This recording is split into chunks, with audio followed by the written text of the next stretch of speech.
चला तर मग आज आपण मटकीची भाजी बघणार आहोत। त्यासाठी मी रात्री कोमट पाण्यात मटकी भिजत घातली होती।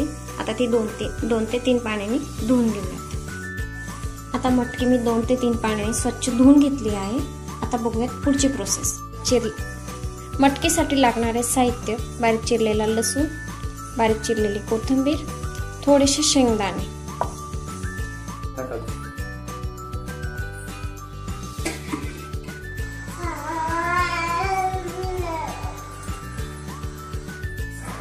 क्रश केलेलं थोडं जिरं,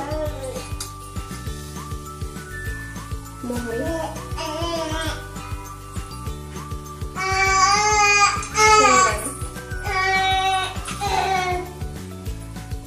शेंगदाणे चांगले परतून घेऊया।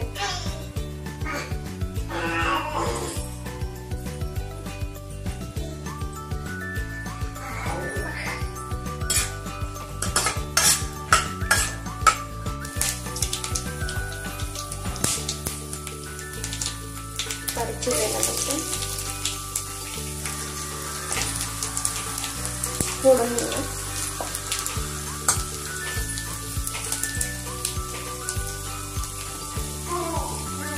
मसाले, घरगुती मसाले,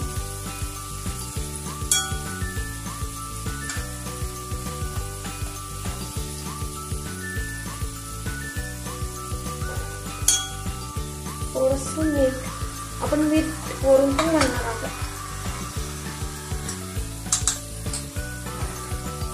बारीक चिरलेली थोडीशी कोथिंबीर, चांगलं परतून घ्यायचं।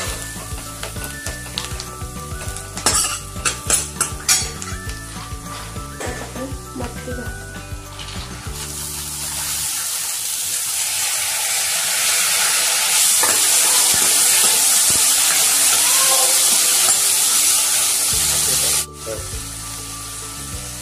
चवीपुरतं मीठ।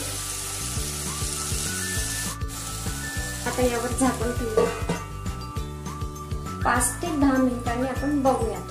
तर आपण मटकी बघूयात। छान अशी मटकी झाली आहे। कोणाला अशी फ्राय केलेली आवडत असेल तर तरीही अशी फ्राय करू शकतो। मला एकदम छान झाली। आता आपण यात पाणी ऍड करूया। पाणी थोडं थोडं करून ऍड करायचं।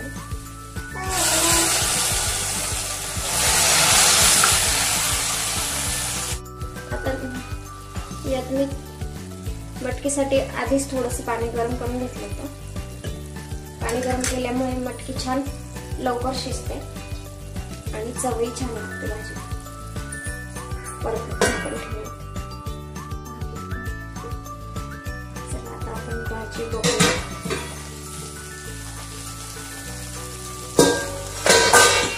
छान सुगंध बनवायचा। भाजी पण परफेक्ट शिजली आहे। त्यात आपण गरम पाणी आपल्याला हवं तसं ऍड करूया।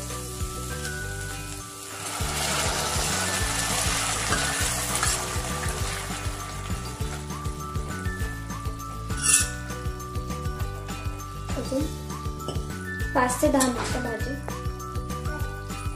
चांगली एक उकळी काढून घेऊया। मग परत चेक करूया। झाकण ठेवूया। आता भाजी एकदा परत चेक करूया। भाजी सुंदर झाली।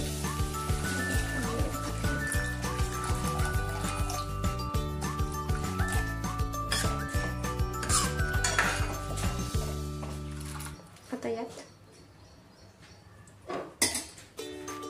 बारीक चिरलेली कोथिंबीर आणि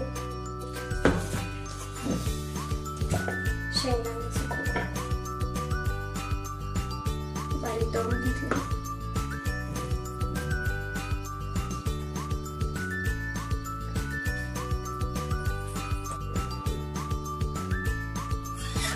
होऊ शकतं भाजी खूप छान झाली।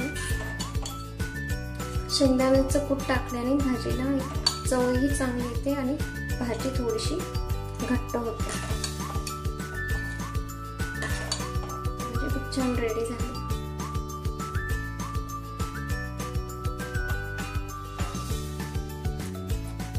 या पाण्याला एक उकळी